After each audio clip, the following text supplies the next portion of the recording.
Hi, and welcome to Community of Christ Auditorium with its lovely Aeolian Skinner pipe organ built in 1959. This organ has 6,334 pipes. It's the largest pipe organ in the Kansas City metro area, and it makes a glorious sound. When this organ was brand new in 1959, it was inaugurated by the virtuoso American organist Catherine Crozier. Can you imagine what it was like to walk into this room for the very first time in 1959 and see all of these seats? 5,800 people can join in this room, and when they join in this room in singing, it's an amazing thing. But on November 6th in 1959, every seat in this room was filled to hear this. What they didn't know was there is an organ over here too, on the very back wall. And there are some trumpets back there that no one had heard in public before. When Catherine Crozier introduced the organ, she did it in just a wonderful way. She started with some trumpets that are rather loud in the front organ. She didn't play the back trumpets until midway through the first piece.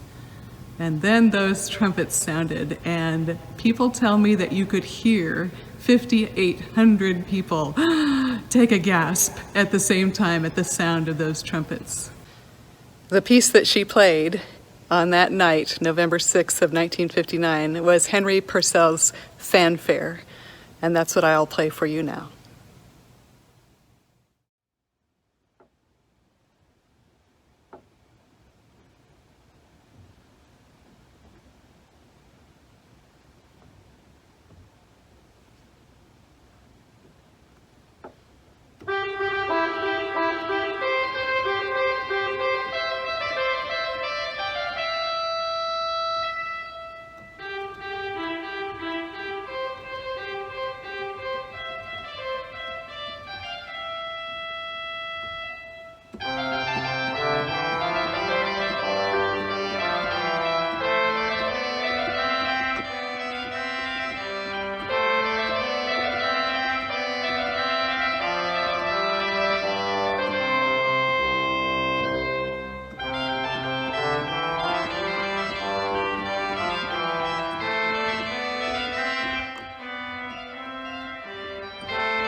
This organ was designed in a concept called the American Classic Organ, which basically meant it took all of the best ideas of organ building from all sorts of different countries and put them together in one instrument.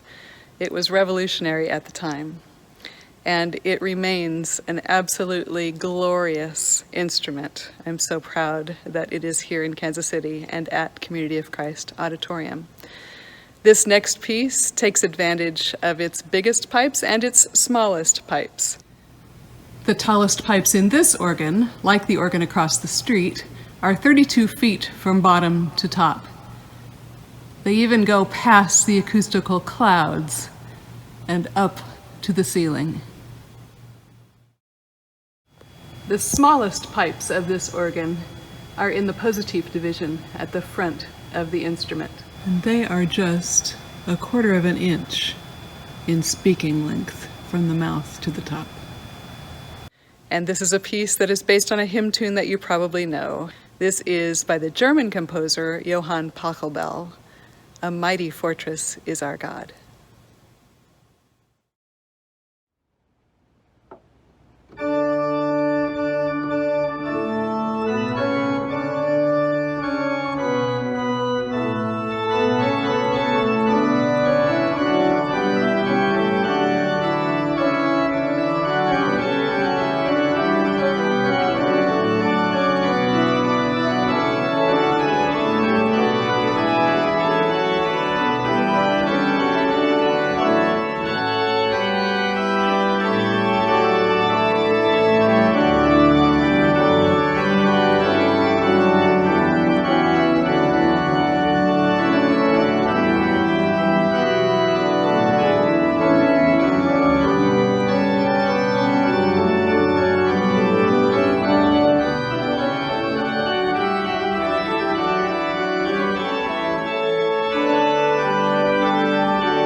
For many years, Handel's Messiah was performed here annually, and I was glad to be part of some of those performances. During his lifetime, kind of like during ours, people started not thinking his oratorios were all that anymore. They were losing out in popularity in London, and Handel was trying to figure out what he could do to draw more people to those performances. And so he came upon the idea of an organ concerto, where the orchestra that was already on stage for the oratorio performance would play the accompaniment to a solo organ piece played by Handel himself. This is the first movement from one of those concertos. It's the F major concerto, and the first movement is called Allegro, just means fast and lively. And since this is a time of COVID isolation, I can't have my friends on stage in the orchestra playing with me, so I'll play all of the parts. This is an arrangement by the French composer Marcel Dupré. Anytime my hands are on the middle keyboard, I'm playing the orchestra's part. Anytime my hands are on the bottom keyboard, I am playing the solo organ part.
So let's take a tour from our seat at the console here, and let's go see some of the hidden pipes in this instrument.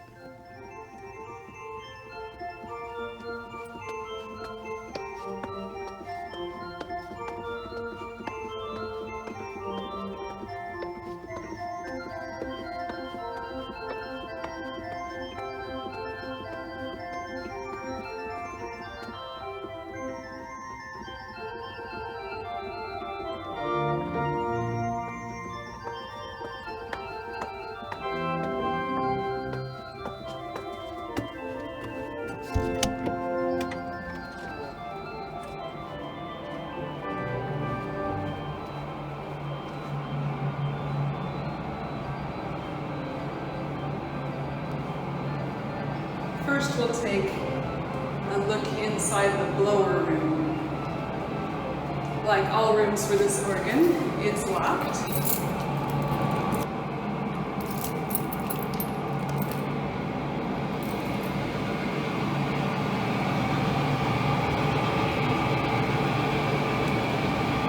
And here is the blower for the main organ, working away in all of its pipes, sending the air to the various places in the organ that need them.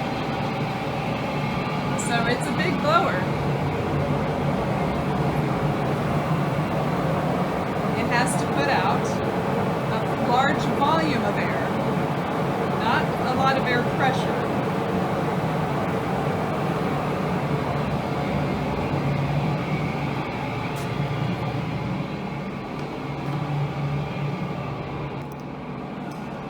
And just around the corner from the blower room is a room full of pipes called the choir division.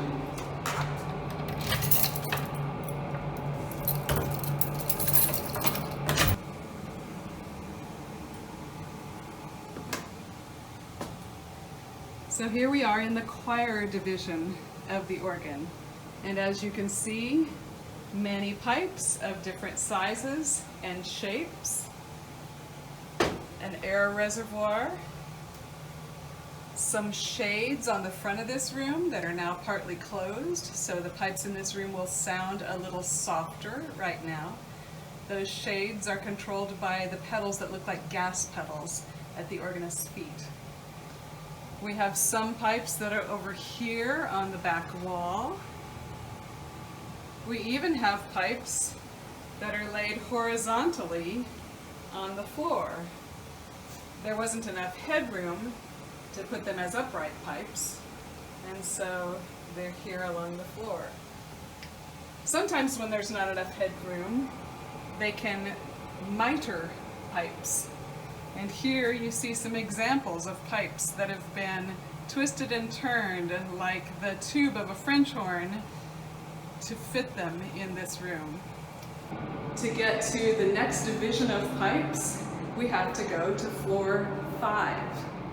For those of you that are familiar with the auditorium, it's the old bishop's conference room.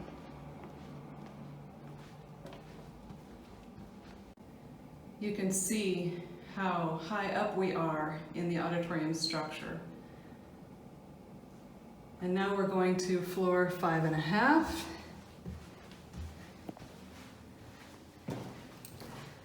Down the hall, another locked door.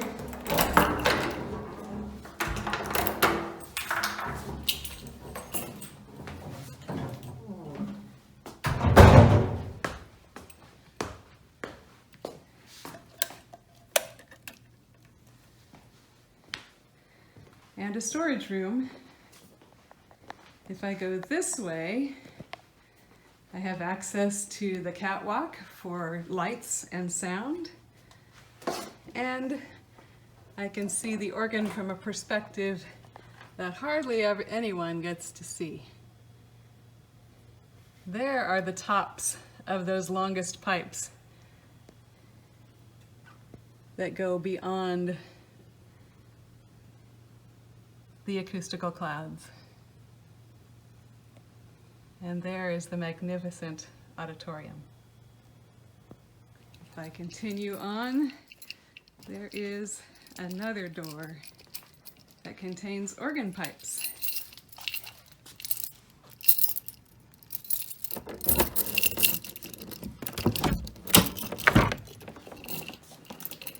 And this is called the swell division. Lots and lots and lots of mitering had to be done to fit pipes into this room. And of course, the shutters at the front of the room, right now mostly closed. And then from big to little, and everything in between, all sorts of different shapes and sizes. I just find it so fascinating. I absolutely love the construction of pipe organs. This next piece by the British composer Charles Villiers Stanford is based on a tune that I'll bet you know. The name of the piece is Intermezzo on an Irish Air, but the tune is one to which most people sing the poem called Danny Boy. Oh, Danny Boy, the pipes are calling from glen to glen and down the mountainside. The summer's gone and all the roses falling. 'Tis you must go, and I must bide. But come ye back when summer's in the meadow, or when the valley's hushed and white with snow. It's I'll be here in sunshine or in shadow. Oh, Danny Boy, I love you so. When I play it, you'll notice these shutters behind me opening and closing. You won't see them because they're hidden from view, but you'll hear them, and you'll see my feet manipulating the pedals that look like gas pedals. They open and close these shutters, and they make these pipes sound louder or softer. Enjoy Intermezzo on an Irish Air.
Coming out of the swell division now and going back down the stairs,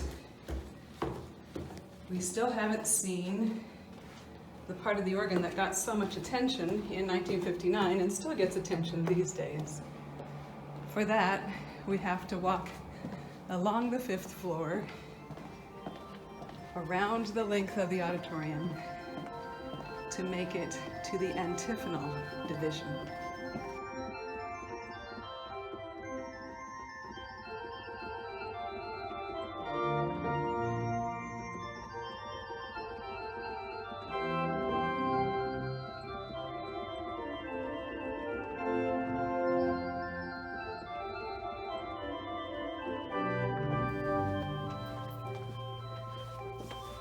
So you can see that we're at the opposite end of the large auditorium now to see the antiphonal blower room. I've turned off this blower because it does make a lot of noise, but it's that noise that contains a secret. Here's the antiphonal blower room, but here's the secret.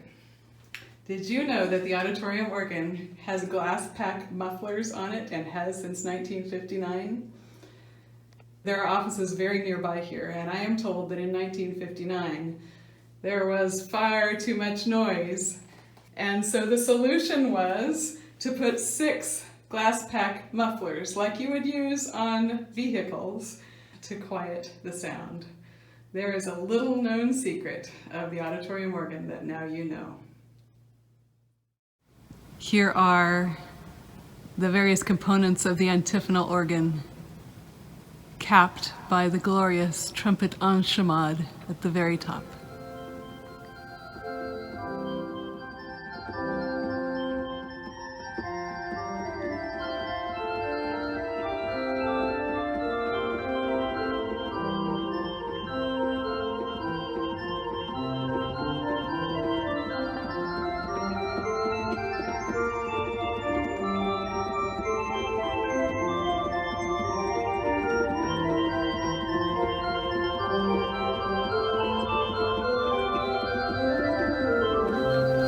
And it's all controlled at this beautiful walnut console. 4 manuals or keyboards for my hands, 1 pedal board or keyboard for my feet, lots of buttons and knobs and things to control the sounds that I want to use. It's an amazing instrument. Thank you for attending this virtual pipe organ demonstration concert. I hope that you're able to hear these pipes and see this glorious room someday in person. But in the meantime, I'm grateful for technology that allows us to be together today. I like to think of these pipes as standing in silent witness to all that's gone on in Independence, Missouri, since this organ was installed in 1959. And they'll still be here waiting for us when we can gather again and share glorious music in this space. The final piece on today's concert is by the German composer Siegfried Karg-Ehlert. And it's based on the same hymn tune that you heard earlier in the concert, in a setting by a fellow German, Johann Pachelbel. But they lived centuries apart, and you'll see the differences in their approach to this hymn tune. And the hymn tune is even older, written originally by Martin Luther over 400 years ago. So all of this is a testament to the staying power of music and art and beauty and faith. The hymn tune's text is in the organ score.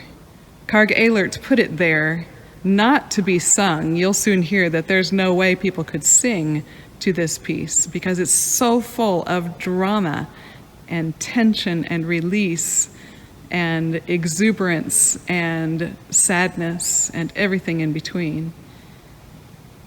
But Karg Ehlert put the text in the organ score so we who play it can remember that text. And it's with that text that I leave you.